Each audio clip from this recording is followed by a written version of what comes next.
पीबौ गांजा न करी हम माना गे पगली। भर सावन पीबौ गांजा न करी हम माना गे पगली।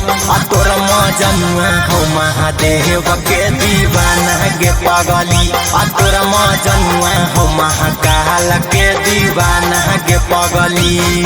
बिना लहसुन प्याज के तू बनई हो खाना गे पगली। बिना लहसुन प्याज के तू बनई हो खाना गे पगली।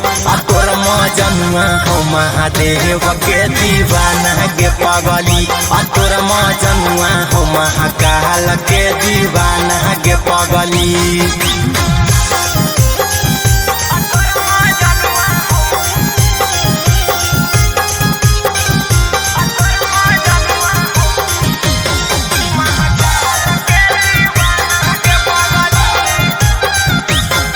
आगे भक्ति में मगन रहतो तोरा यार गे। भर सावन छोड़ी दे करेला प्यार गे। बाबा फजलवा तू दीहा ढार गे। पूरा हो जाए तो मनोकामना तोहार गे। आगे भक्ति में मगन रहतो तोरा यार गे। भर सावन छोड़ी दे करेला प्यार गे। बाबा फजलवा तू दीहा ढार गे। पूरा हो जाए तो मनोकामना तोहार गे।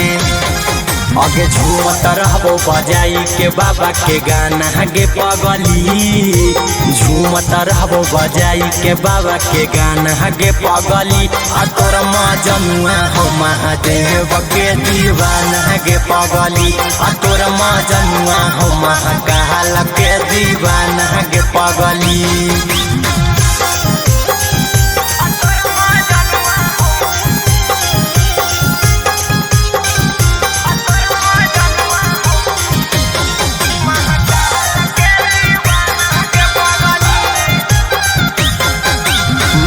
के कोशिश न करी एको बार गे। मंगल रहो चाहे रहो तबार गे। कहो हो वहीरा कुंदन बारा बार गे। छोड़ दे तू करे अब इंतजार गे। के कोशिश करी न एको बार गे। मंगल रहो चाहे रहो तबार गे। कहो हो वहीरा कुंदन बारा बार गे। छोड़ी दे करे अब इंतजार गे। लक्ष्मण राहुल के नजर नया नगे पगली। अंकित अहिर के नजर नया नगे पगली। आ तोर मजनुआ हो महादेव के दीवाना गे पगली। आ तोर मजनुआ हो महाकाल के दीवाना गे पगली।